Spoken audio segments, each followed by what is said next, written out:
devil. I'm the D-E, I'm the D-E-V-I, I'm the D-E, I'm the D-E-V-I, I'm the D-E, I'm the D-E-V, I'm the D-E-V-I-L. I'm the D-E, I'm the D-E-V-I, I'm the D-E, I'm the D-E-V-I, I'm the D-E, I'm the D-E-V, I'm the D-E-V-I-L, the devil.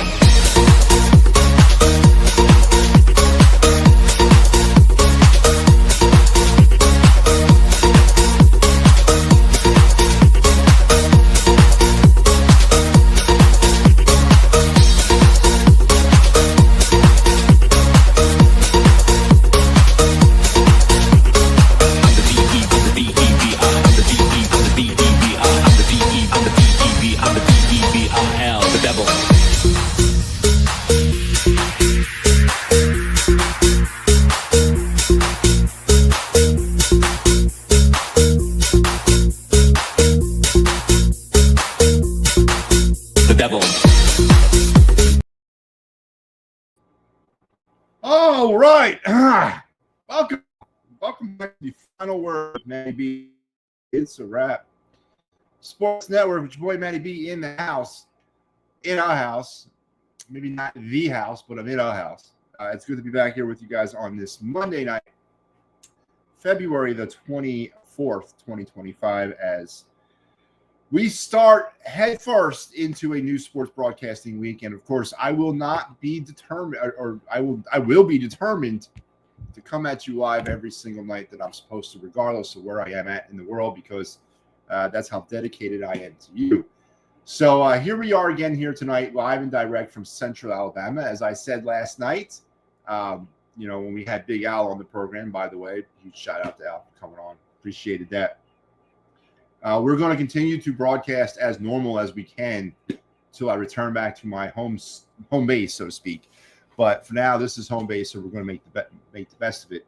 And things are a little bit better today. We dealt with a few technical issues today. We got things kind of worked out. I think they're a little bit better, and hopefully we'll see how they go. But we're going to continue rolling on this program and on the other programs here on the It's a Wrap Sports Network. I had a day off today. That's right, man.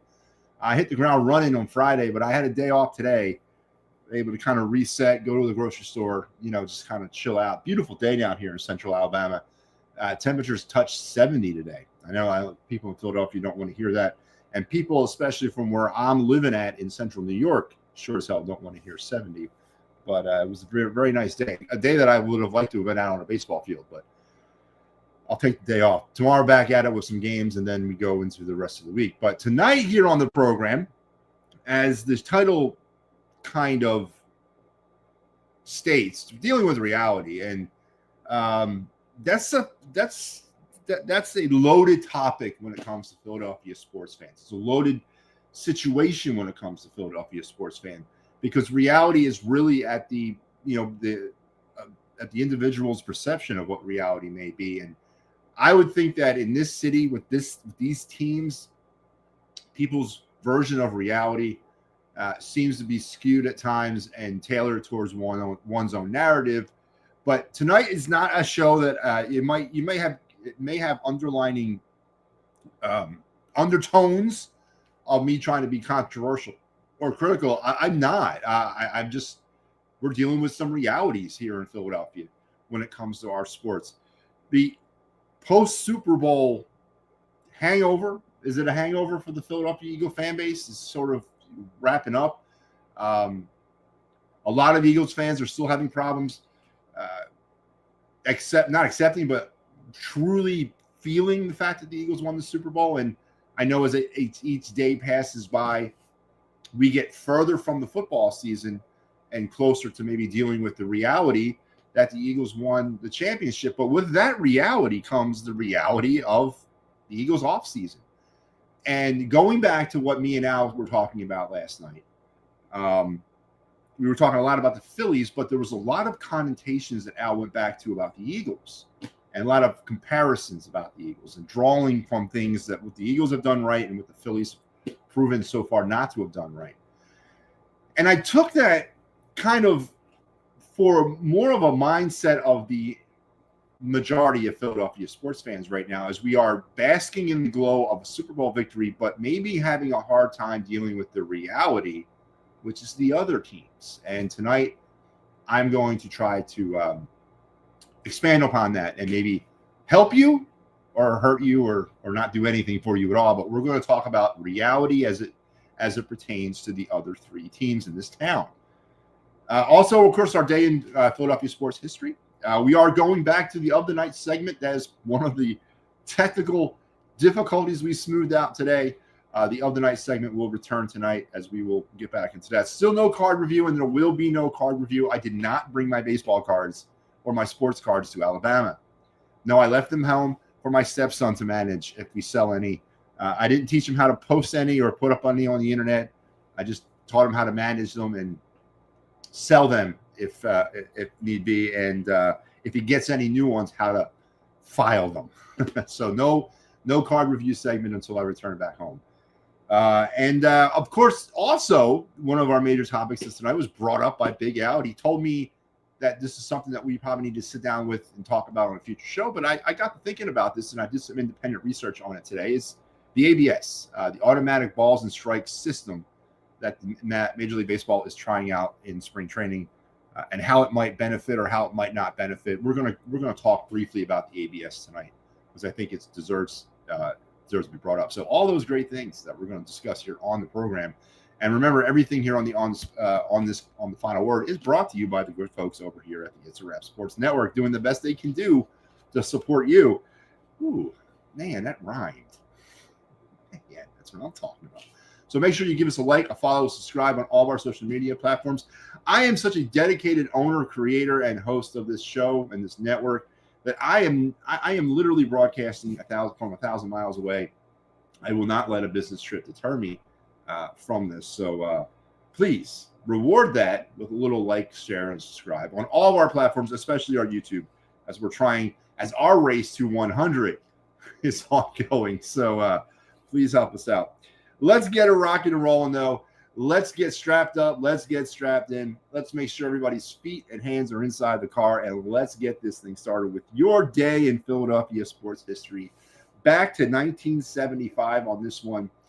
2 years after I was born, recording artist Elton John released the hit single Philadelphia Freedom on this day back in 1975. It was written for tennis star Billie Jean King and her fledgling world tennis team squad, the Philadelphia Freedoms. I did not know that. I found out some information today. I had no idea the origins around Philadelphia Freedom. I just assumed it was about the birthplace of independence. I never knew the actual origin story. John wrote the song after taking part in a promotional match during the league's inaugural season in '74. Currently featuring 6 teams nationwide, the WTT is the country's only professional co-ed sport. King led the original Freedom Squad to their best record in '74 before failing in the championship to the Denver Rackets. So the song Philadelphia Freedom by Elton John was released today on 1975, and it was written for tennis star Billie Jean King and her squad, the Philadelphia Freedoms, who participated in the World Team Tennis League, I guess it was called, the WTT, a 6-team nationwide tennis league of co-ed teams that was at that time, and I guess still is, the only co-ed sport ever professional in the United States of America. So there, a little lesson learned tonight, that the song Philadelphia Freedom, how it came about by Elton John. So there you have it. I told you, this show is not only entertaining, it is educational. But there you have it, your day in Philadelphia sports history. Elton John released his Philadelphia Freedom on this day in 1975, and it was written for Billie Jean King and her squad in the WTT Philadelphia Freedoms. Wow. And again, that segment was brought to you by this Rap Sports Network. So, all right, let's get into what we kind of came for, and I kind of teased it at the opening. Time to deal with the reality of things. And again, I don't mean this to come off as controversial. I don't mean this to come off as MattyB hate. This is not what tonight's show is really about. So it's always going to turn to that, but that's not what my intent is. It's dealing with the reality that we are living in currently in Philadelphia when it comes to our sports teams. And it was on display last night. If you happen to have the opportunity to check out my show last night, Big Al came on, and we spent an hour with me because we took a deep dive, the deepest dive I've had taken on the Phillies since the end of the season, or probably since we did our Fighting's Final review show back in November. But a deep dive on the Phillies.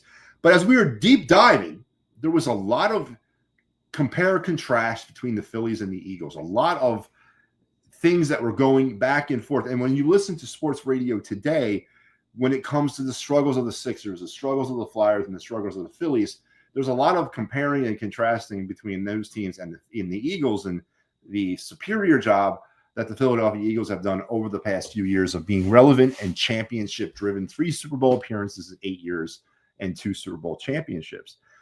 And that cannot be denied. As much as people want to deny that, or as much as people want to downplay it, to include myself, I can't deny that. That's been the most fruitful time in Philadelphia Eagle history, dating back to the team's inception in 1933. Only the 48 and 49 back-to-back NFL championship years probably are, kind of compared to that level. So that is not to be underestimated. But then going back, and is it a coping mechanism? Maybe it is. Maybe it's a coping mechanism to deal with the reality that is the Flyers, that is the Sixers, that is the Phillies. Is it a coping mechanism to use the Eagles as a buffer point to those, or to lean on the fact that the other 3 teams have struggled so mightily for so long and have been deprived of championships for so long that we can use the Eagles to ease our tensions about that? Potentially could be a coping mechanism, right? Could it also be a defense mechanism? When we find ourselves getting too frustrated about the situation amongst the Sixers. The Sixers, and we don't talk basketball on this network, or not this network, but on this show, because I honestly have lost all faith in the NBA. I've lost all faith in the Sixers. I not that I don't like it. I've always enjoyed basketball. Grew up playing basketball, huge basketball fan all my life.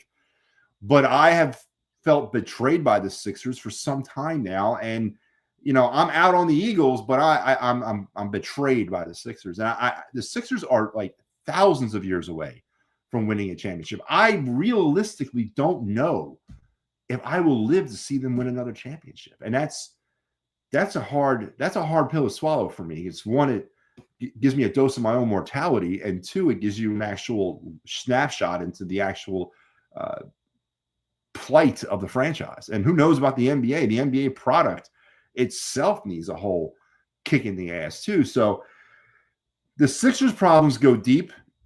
The Flyers problems go deep. Team hasn't won a championship, and this year will be 50. This year will be 50 years. The last time they won a championship, and then you had the back-to-back, but now you're looking at 51 and 50. So, I mean, where do you go there?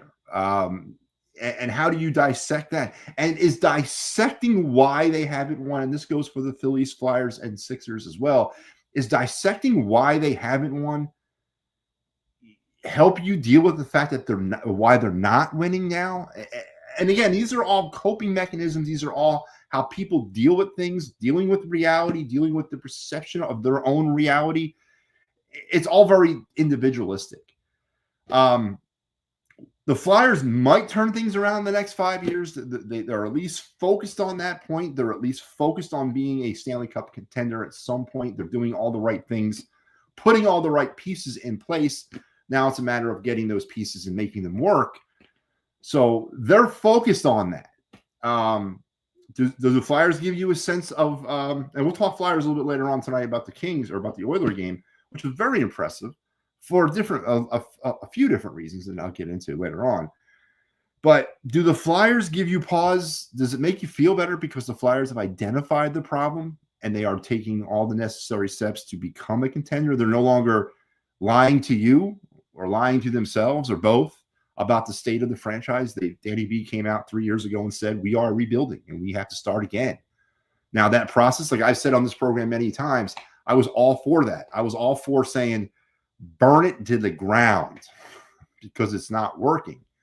But then once they did that, and we've now been embattled in a rebuild over the last going on 2 years now, or 2 full hockey seasons, and a bit of the end of the first one that Danny B was here for. The reality of what rebuilding has set in, and it's not an overnight process. It's a complete reset. And it takes time when you say, I'm going to go back to square zero and start over again.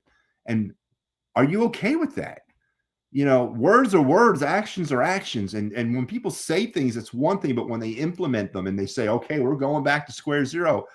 I mean, I thought I was ready and I wasn't. And I've grown frustrated with the Flyers and I still am a little frustrated with them, but at least is the acceptance of the franchise's problems. Does that make up for the 50 years of championship drought for the Philadelphia Flyers? And as for the Phillies go, as we start and embark on a new season of a team that did absolutely minimal stuff in the offseason to try to fix the problems that existed in 2024, is that a slap in the face from Dave Dombrowski to the Philadelphia Philly fan base? Is that you don't know what you're doing, I know what I'm doing, so stay in your lane type of move by him? And does that concern you that potentially what happened in 2022 with the World Series appearance, and then 2023 with getting back to the NLCS, and then even last year with winning their division and having that amazing first half, 95 wins, getting back to the playoffs, but then losing in the first or in the NLDS, which of course now is a complete regression on all levels to this season. I mean, when you look at 22, that wasn't supposed to happen. Phillies in 2022 were not supposed to happen. But it did, and it changed things. And winning always does, or a taste of winning always changes your expectations of a team. But here we sit in 2025, where the Mets have gotten themselves, at least on paper, considerably better. The Dodgers continue to improve their team on a World Series title-winning team. So the Dodgers did not sit on their hands in the offseason. They went out and improved their team after winning the World Series. The Braves are going to get some players back. Strider, Acuna's coming back again. I mean, who knows how they're going to react to their second, or Acuna's third ACL issue? Good God. But still, they're going to be better. Have the Phillies lost traction in their own division, and have they lost traction in the NL? I know Vegas has got the Phillies as an early fourth best, odds of winning the World Series this year. I don't know if that's probably purely based on what happened in 2024 and the record that they had. But did the Phillies do enough? Me and Al went round and round about this last night. They didn't have to go out and sign the big boppers, the Juan Sotos, the Bregmans of the world. And I agree with Al. I don't think that they needed to, but they did need to address issues on this team. And when it comes to the lineup, and it's not, listen, I'm not going to sit here for the next hour and tell you Alec Boehm is a terrible baseball player. I'm not going to sit here and say Kyle Schwarber's terrible, Nick Castellanos. I'm not going to go up and down the lineup bashing them. There'll be plenty of time for that later in the season.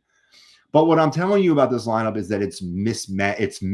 It's not built correctly. It's all kinds of weird. It's not balanced. And the Phillies did nothing to go address that in the offseason. They didn't bring in slash and dash hitters. I mentioned Verdugo as a potential free agent fill-in for the Phillies this year. Gio Urshela was another one that I thought was pretty good. Harrison Bader from the Mets would have been nice. I mean, these guys are not going to come in here and hit 45 home runs and drive in 125 runs. But I wasn't asking for that. I was asking to come in here, hit for average, don't strike out, and use all the damn fields, because that is probably the worst thing that this Phillies offense has done over the past 22, 23, 3 years, is not use all fields, leave an abundance of runners stranded in scoring position year after year after year, and strike out in ungodly amounts.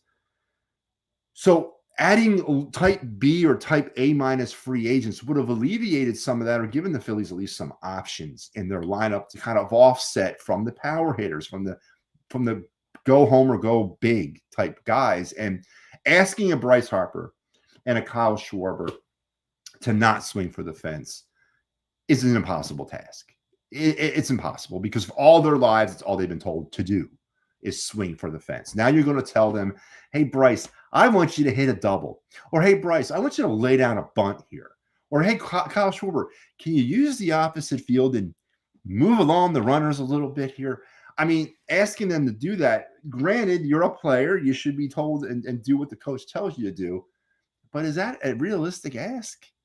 And as we go through these year by year situations with this team, I'm starting to think it is an impossibility to ask these guys to do, because of what they were taught growing up as baseball players. So the Phillies not going out and addressing that. Does that concern anybody? And in the pitching staff, aside from Nola and Wheeler, where is this great pitching staff that I keep hearing about? Where is this one of the league's best pitching staffs that I hear about? I see two, and then I see a bunch of question marks. That's not an elite pitching staff. I don't know who the number 3 starter on this team is. If it's Jesus Luzardo, that's great. Can he stay healthy all season long? If it's Ranger Suarez, that's great. Can he stay healthy all year long? And was that what happened to him last year? Was it a injury situation? Or was it more than that? Who's your number 4 starter? If it's Christopher Sanchez, can he replicate what he did in 2024? And at 5, who is it? Is it Taijuan Walker? Is it oh man, who am I forgetting out of the group? I mean, who's your 5th? So I see a lot of question marks with this pitching staff. I don't see elite. I see potential, but I also see a lot of questions. And is that a slap in the face? I don't think the Phillies starting pitching was really going into the offseason the reason why things kind of fell off the rails. Although, the Phillies pitching in general, both starters in the bullpen, surrendered 64 home runs in the first half of last season.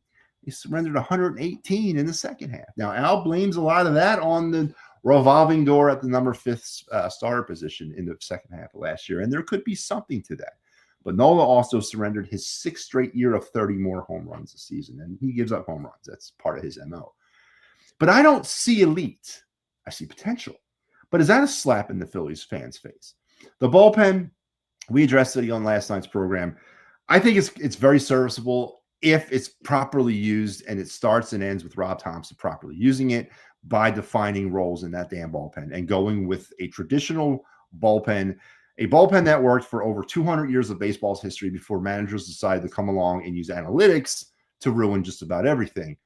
And if Rob Thompson can go back to maybe using a more traditional setup bullpen, and we have a closer, we have a setup guy, we have 7th and 6th inning guys, we have a 5th inning guy, and then we have a bunch of 1, 2, 3, and 4th inning guys. If you go to that and you stick with that, I don't think the bullpen's going to be a problem. But if we continuously want to mix and match and dink and dunk, Kirkland's going to close tonight, and then he's going to close on May 18th, and then he's going to close on July 6th. But in between that, you're going to put Jordan Romano in, then you're going to use Jose Alvarado's going to close. Oh, yeah, let's give Tanner Banks a shot. If you do stuff like that, I think it undermines a pitcher's ability to get comfortable, especially a relief pitcher. So is that a slap in the Phillies fans' face that we're going back to yet another year of that?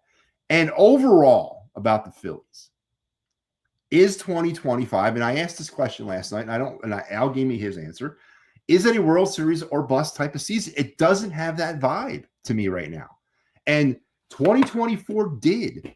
Heading into 2024, there was a vibe for me about World Series or bust. I was singularly focused on getting back to the World Series to avenge what happened against the Diamondbacks. And I thought that the team was prepared to do that. And then getting off to that amazing start, 40-18. Everybody was already punching the ticket back to the World Series. Unfortunately, we had a whole half season to play, and that didn't work out so well. So heading into this year, where are you on that as a fan base? Is it a World Series or bust year? And if it is, I'm missing something because I'm not vibing it. And maybe it is, and I just don't feel the vibe. I don't have that vibe right now about this team. I think this team, if anything, this year for me is a wait and see type of year. Nick Castellanos said it himself in that little comment that he made about, you know what, if we fail, you guys in the media seem smart because we didn't make any crazy moves. But if we succeed, then we seem smart, and it's going to be a great place to play baseball. So, are the players in the right mental spot? So, and changing the lineup, is that enough? The lineup is still mismanaged. Regardless of who you put leading off, regardless of who you put batting fourth, there's still a mismatched lineup. It's not a balanced lineup. It never has been. And you're asking a lot of some players to step up into positions that they've never been able to do before. And we're expecting it to happen in 2025. So maybe it can happen. Maybe it can't. I don't know. By the way, today the Phillies game between the Pirates was rained out. And it was a shame because, Paul Skeens was going to pitch today for the Pirates. And that would have been a good – I had the day off, man. I was looking forward to watching that. But rained in Clearwater, so no Phillies game today. So the reality of the Phillies in 2025. And are you, as Eagles fans, is there going to be a sea of Eagle Super Bowl 59 T-shirts showing up at Citizen Bank Park this year? I know I've already seen them at Baycare Park. Are they going to follow to Citizen Bank Park? Are you going to see a lot of Super Bowl 59 championship stuff being worn by the Phillies faithful, especially in the beginning of the season and towards the end? And how much, and again, I asked this out last night as well, what pressure is on the Phillies? Because everybody can see this. They're definitely the next closest team to winning a championship.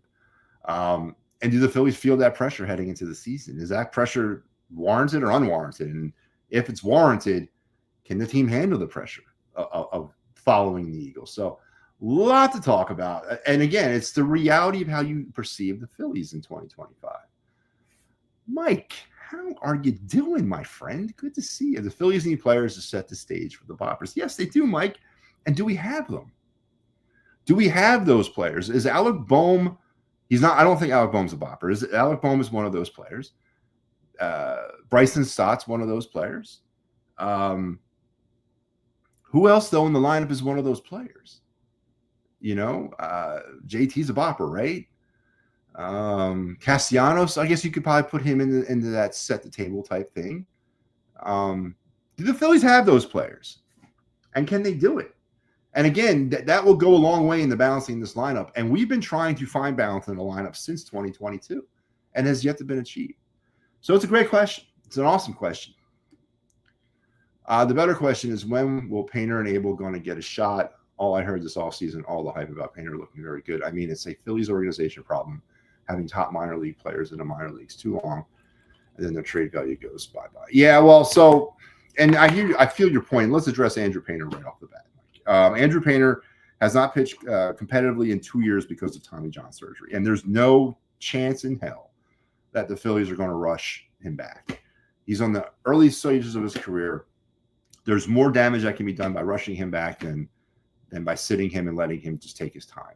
So I'm okay with the Painter. The Painter thing was just bad luck. And, this season, I do think that Painter will find his way at some point to Philadelphia, probably late summer, or maybe early August, depending on the situation with the team. Are they out of playoff contention? Do they need another starter? I mean, a lot of these things can be accelerated. How is Painter, kind of moving through the season himself? Don't forget, he has not pitched competitively in 2 years. And at that stage of his 2 years, he never pitched above AA.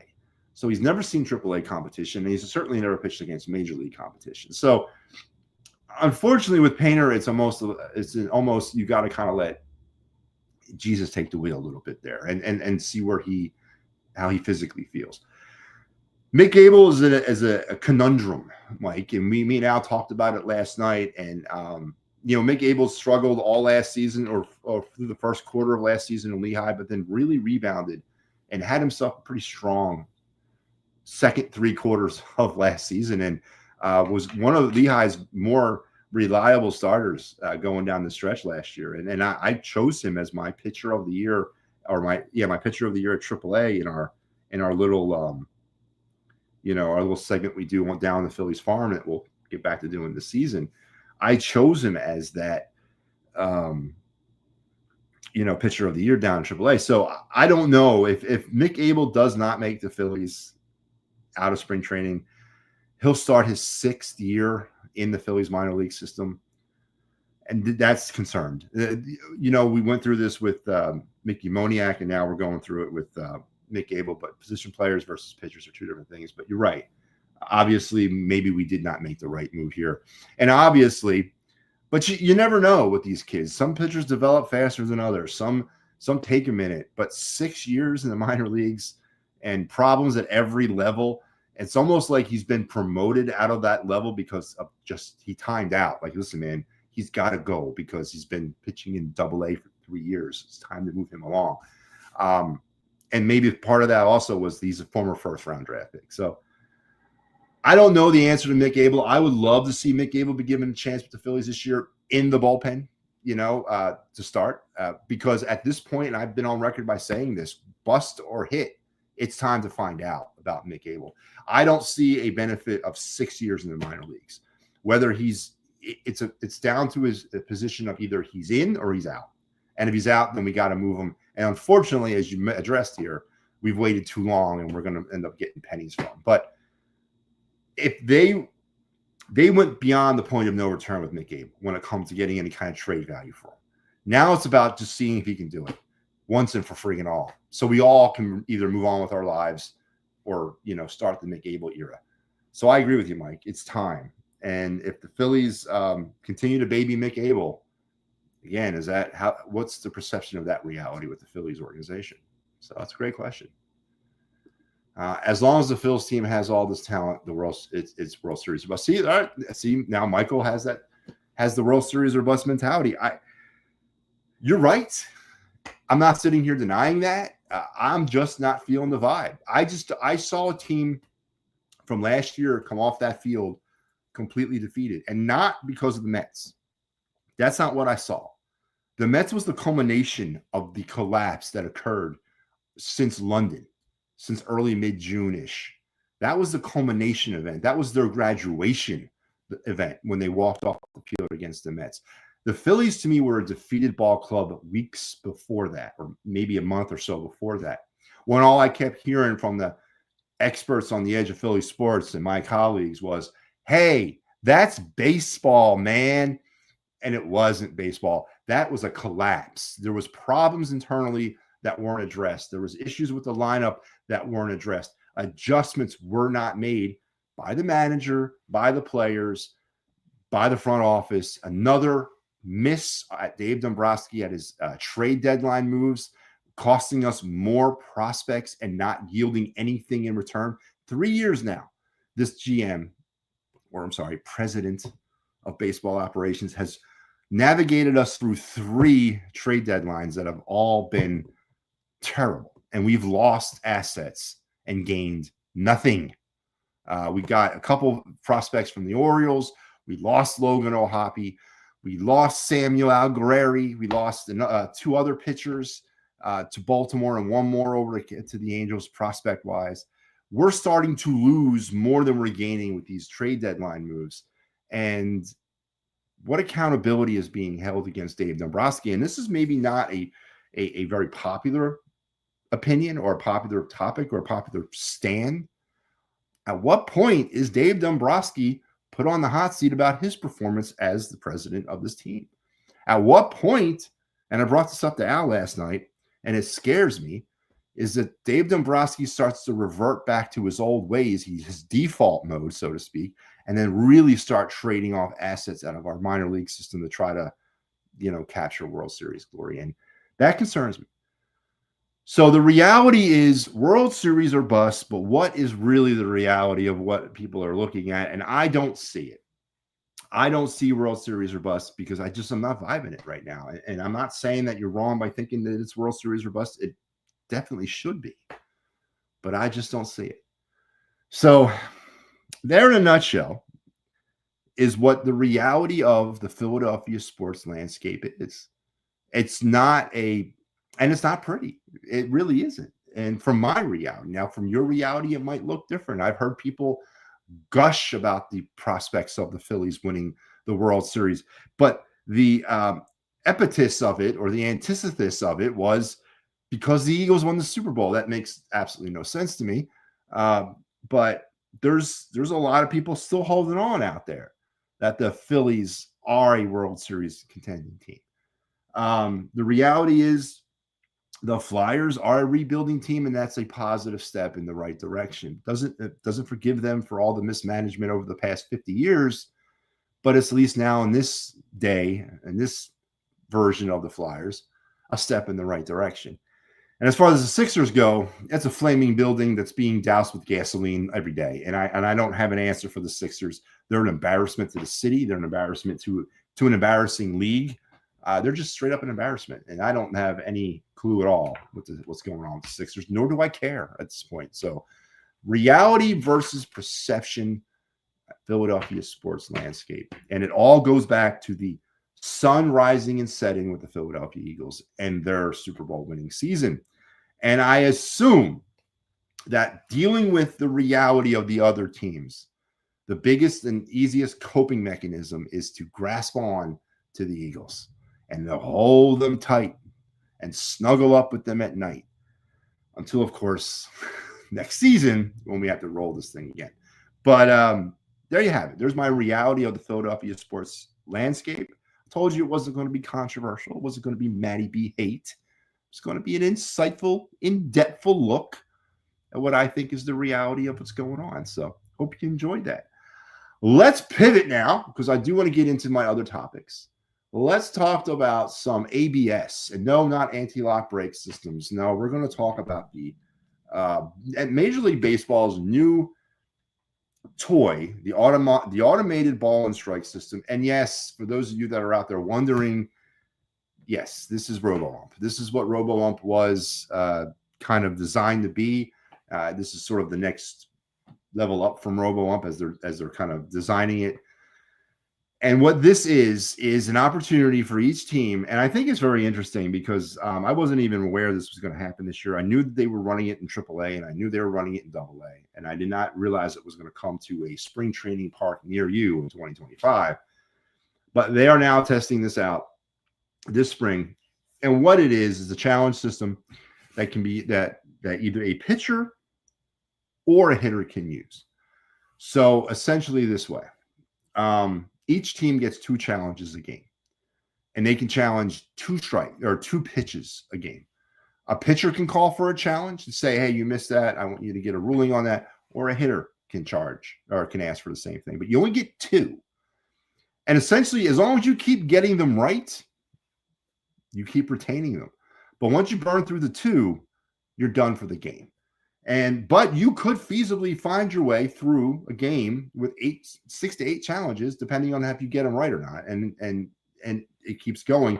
You can't get more than 2, meaning like if I get the first 2 right, I still have 2. Then I get the third one wrong, I have 1. I get the fourth one right, I still have 1. It goes on. It doesn't increase. It kind of stays at that 2 level.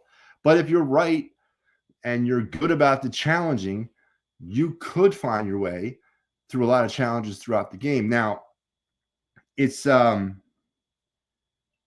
under test this year. It's not going to be implemented. Probably, don't forget, we have a collective bargaining situation coming in Major League Baseball at the end of the 2026 season, where they're going to have to renegotiate the collective bargaining agreement, hopefully avoid no strikes.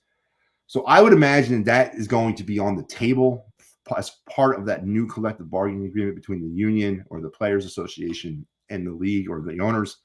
And I would imagine that's going to be part of the new agreement, or not part of it, but it's going to be talked about for that. So I don't anticipate of seeing it hit Major League Baseball regular season-wise till 2027 at the minimum.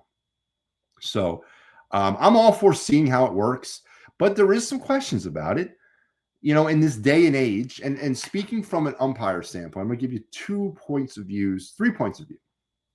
First and foremost, from the baseball point of view, it's all about trying to get the calls right. It's all about making sure that you're doing the best you possibly can. But in this day and age where we have spent money and time, hours and millions of dollars in trying to speed up the game of baseball, this essentially is going to slow it down. So we're going to be doing a kind of a tug of war back and forth between the pitch timer and then challenges. And then don't forget, you also have the on the base challenge stuff too. You have your balls and strike challenge system. And now you also have your judgment call challenge system is still in place. So all this stuff is now implemented potentially into a regular season game that counteracts the pitch timer, that counteracts all the things that baseball has done to speed up the game. Now you're going to slow it down with a potential another situation of having to review plays. I'm not saying I'm against it, but what are we doing? Are we speeding the game up? Are we slowing it down? What are we doing here? As far as the umpire point of view, and this might come as a shock to you. I'm going to have 2 points of view as an umpire about this. Point of view number one, a lot of talk. Here's my thing, and I don't want to jump on a soapbox about umpiring. I don't, because this is not what this is about. But for those of you out there that sit at home or sit at the games or sit at your kids' games or wherever you sit and watch baseball, openly criticize the ump or go after the ump like he's some piece of garbage. I challenge you with this one thing. Get your ass off the chair, get your ass out of the stands, get your ass on the field and do what we do. And then maybe you can come at me and tell me from a different standpoint. It's not easy. It's not easy. And if you're not willing to step up and be part of it, then shut your mouth and enjoy the game like everybody else. Be critical, absolutely. But to openly call people names and boo them and just treat them like garbage, you know what? You're a coward because you're not willing enough, or man or woman enough, to get behind the plate or get out on the field or get on the ice or get on the court or get on the football field and do it yourself. So sit there, let the big boys and girls do what they do, and you sit back and enjoy your game and drink your beer and eat your hot dog. That's from one side. That's the MattyB point of view. The reality is this. For many years, hundreds of years, baseball has been a game played by players and umpires. And the notion of people saying, or fans saying, the umps should not interject themselves into the game. What the hell does that mean? Of course, we're going to interject ourselves into the game. We are the officials. We are the ones making the calls. We are the ones that your lives are. We have your lives in our hands. Of course, we're going to interject. If we did not interject ourselves into the game would never end. We are, by the simple nature of our position, integral in interjecting ourselves into the game. So that line of thought is ridiculous. That people say, well, the umpires shouldn't interject themselves into a game. What the hell are you talking about? We are going to interject ourselves into the games because we are part of the game. Like it or lump it. That's just the way it is. Now, when players make mistakes, when players strike out, make errors, whatever, they get booed. And ultimately, if they keep doing it over and over again, they get sent to the minors, fired, traded, whatever, cut, whatever. I hear you there. Umpires not necessarily, or people seem to think umpires are not held accountable. They are, and they're held accountable. They're graded on a daily basis. I suggest that heading into this season, go to but Twitter, and search ump grade cards. And there's a system that's released by Major League Baseball for every single game of the season of how the umpiring crew did, and it'll how the plate guy did. Basically, it's not the whole crew. But you can see that they get graded. Now, as far as the ramifications of their performance, I don't know. I'm not in the MLB, but they do get graded. So I am 100% on the train of it's about getting the call right. It is. Ultimately, it's about getting the call right and making sure that it's done correctly. Now, I have no problem with being called out for that. I have no problem about being held accountable for making the wrong call.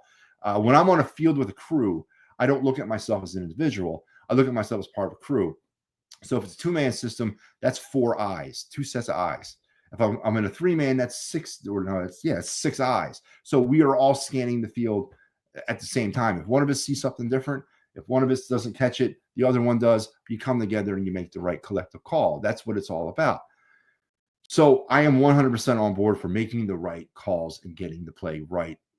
100%. That is undeniable, right? But the notion that umpires don't care about their job, that umpires are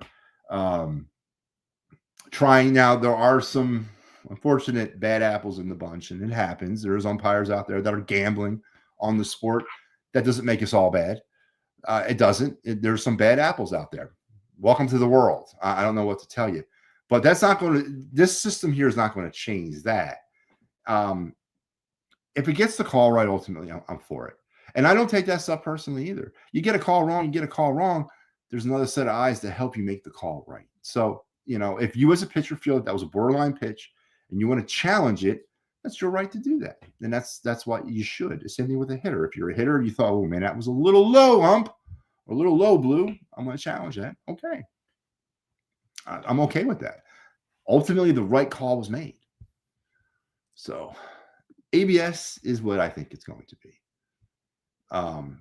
I agree with you about umps getting shit on. I ref basketball for a few years. I grew the thickest skin ever I had. Yeah, Mike, it's tough, and it's tough for officials everywhere, and it's part of the job. And you go into it understanding that, and you got to have a thick skin. The minute I step off the field, good or bad, the game's over, and I move on with my life. And I try to learn from what I did, but I'm not going to lament over it. I'm not going to apologize. No, hey, I'm part of the game. I interjected myself into the game. And it went one way or the other. Try working in a profession that no matter what you do, you're going to piss somebody off. There's no way you're going to make calls that everyone's going to agree with. One side's not going to agree with all your calls. It's a terrible way to live, but it's fun. So I'm okay with it, man. If it makes the game better, if you get the calls right, challenge it, ABS, whatever. But are we slowing the game down or are we speeding the game up? What are we doing? Because it seems like we're slowing the game down. But that's my ABS take. And moving on now, let's get into the other night segment. We didn't do it last night because we had some technical problems, but we've resolved them tonight. And let's get into the other night segment on the program. Let me get to the pretty graphic. It's going to take a minute. Woo! Yeah. All right, let's do some of the night.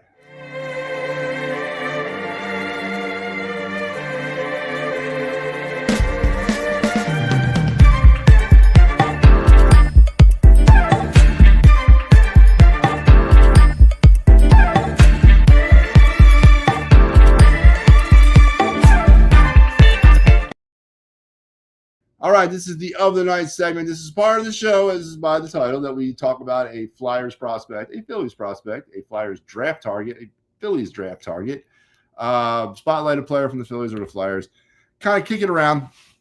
We were doubling up last week, but again, we had technical problems trying to get this segment back up, running down here at this location, but we got it. But we're only going to go with one tonight. And we're going to go back to the Major League Baseball draft. We're going to highlight a player from the 2025 MLB draft prospect, Ethan Petry, an outfielder from South Carolina. Petry is a South Carolina freshman, a set of South Carolina freshman record with 28 homers in 2023, then launched 21 more last spring before earning MVP and top prospect accolades in the Cape Cod League, which he led in homers with 11, on-base percentage of 360, slugging percentage 760, and an OPS of a gaudy 1.240. Strikeouts are a concern, however, and though he has right field arm strength, a lack of speed may push him to first base. So maybe a prototypical, the next Kyle Schwarber 2.0 on the way from South Carolina in the version of Ethan Petry.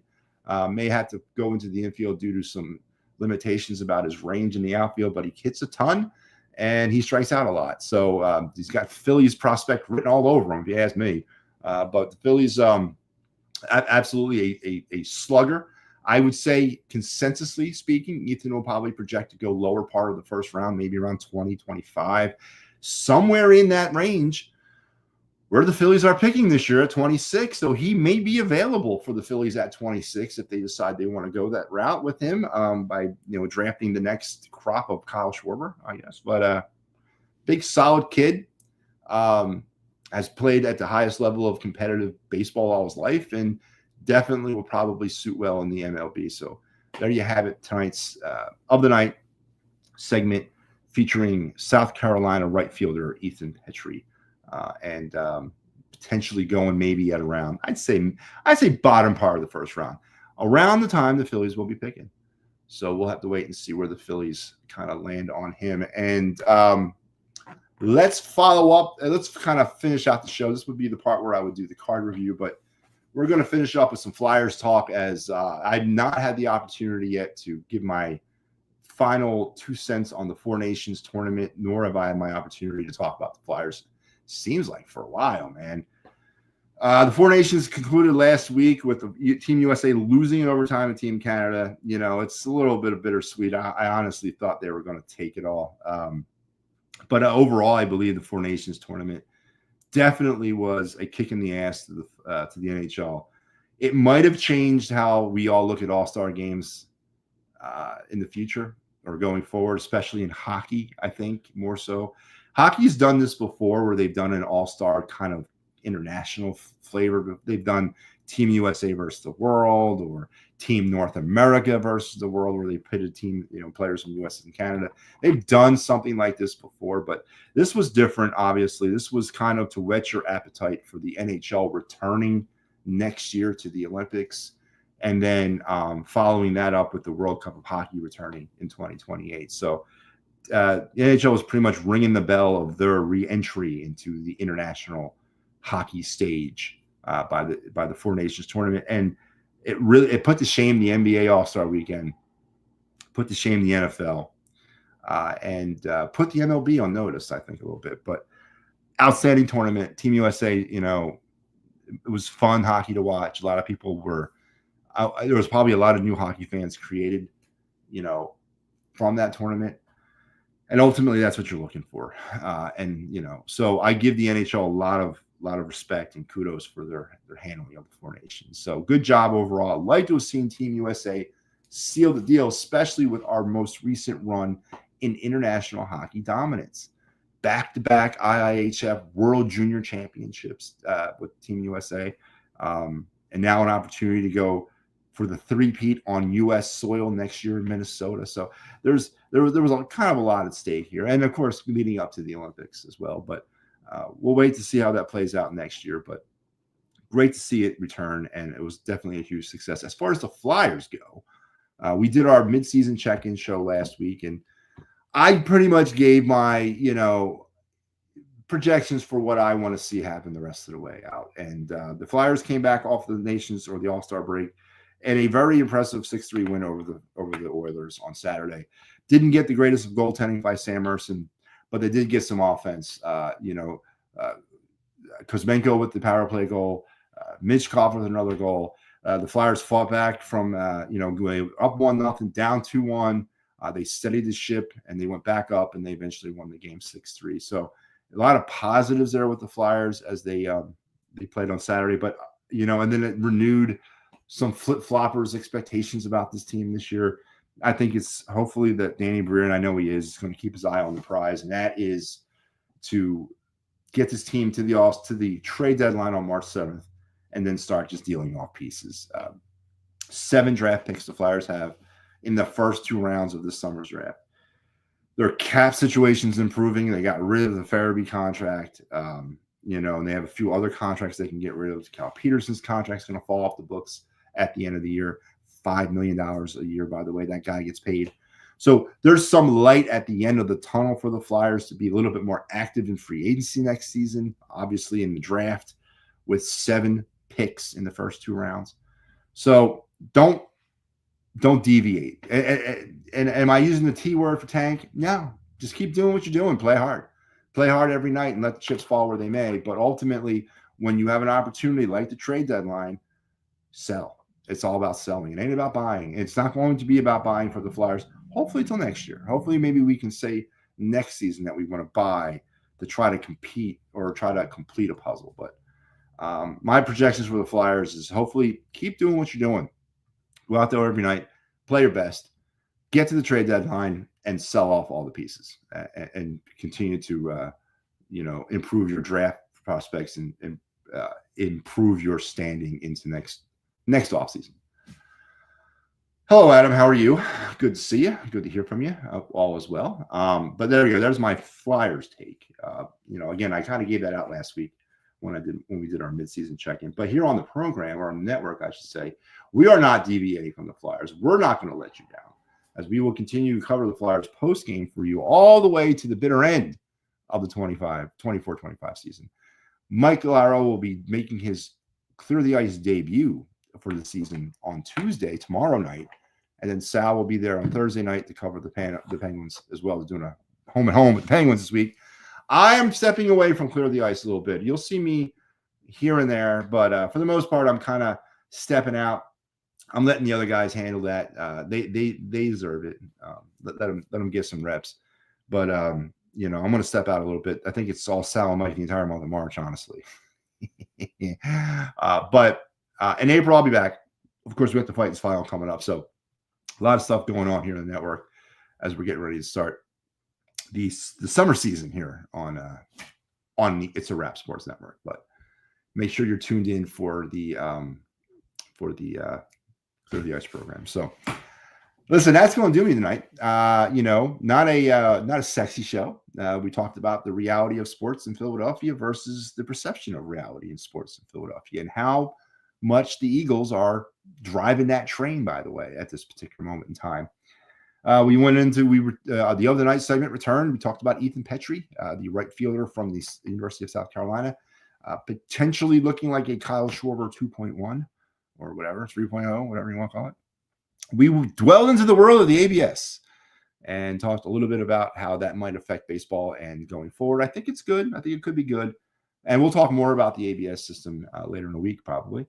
And I'm sure we'll talk more about it as we move forward with this process. And we went over some Flyers notes, Four Nations stuff. And, of course, back here in final word headquarters for the time being. And I'm not in a jail cell. I'm not in a trailer somewhere. I'm in a cabin, actually, in central Alabama. And that's where I'll be for the next few weeks. But we will continue to go. How'd you come up with the name of the network? How did I come up with the name of the network? That's a great question. I don't know. It just came to me. It came to me in a vision. Adam, actually, no one's asked me that, and I don't remember really. Okay. Actually, you know what? Yes, I do. When EOP folded and everybody was left scrambling about what they were going to do, my initial decision was to do a show, and I was going to call it It's a Wrap with MattyB, because I was going to do a nightly show. Like, it was going to come on later at night, like around 10 o'clock, 10 o'clock. And the theme of the show was to wrap up the sports day. So that show grew into a sports network about a week later, when I decided to just kind of bypass the show and just try to build a network. Because when I was back on my own after EOP, I was going to revert back to my show. I had a show before that, before EOP. I was just going to go back to a show. But I decided, you know what? Why limit myself? Let's do this the right way. Let's do it. Let's succeed where EOP failed. And let's start a network. So I just took that name of the show and created a network name. So It's a Wrap Sports was derivative from It's a Wrap, the show. So I don't know if that makes sense. But that's how I came up with the name of the network. It was actually the name of a show first, and then it morphed into a network. I hope that helps you out, Adam. Did that answer your question? Did that solve the mystery of where I came up with It's a Wrap Sports? But yeah, there you go. Because it was a show that was going to be at night, turned into a network. I think it's a gitchy name, man. I like it a lot. But yeah, so that's gonna wrap us up. And thank you for chiming in. Thank you for the inquisitive question, Adam. I like those things. And stay tuned. Tomorrow night, we're kind of in flux. I have two games tomorrow, one at 4:30 and one at 6:30. So if I do come on the air tomorrow night, it'll be probably later on, probably around 10 o'clock your time.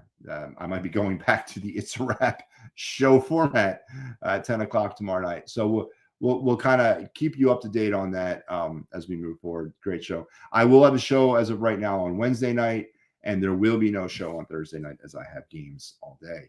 So again, the primary reason why I'm in Alabama right now is to work high-level baseball and to work a lot of it. So today I had a day off. Last night we finished our tournament, so I'm able to get the shows in. But I'll be down here for the foreseeable month and a half or so, and then I'll return to It's a Wrap Sports headquarters, and then we'll get back to the show in its normal format. But we're going to keep trying to bring you great quality entertainment throughout this period. So stay with us. Stay with us here on the network. Stay with us here on the Final Word with MattyB. And we'll just keep rolling this thing through. So from me to you, and for those of you out there that are in the Eastern time zone, I want to, I come at you as a visitor from the past because I'm an hour behind you. I hope you guys have a great rest of your night and an even better tomorrow. We'll talk again.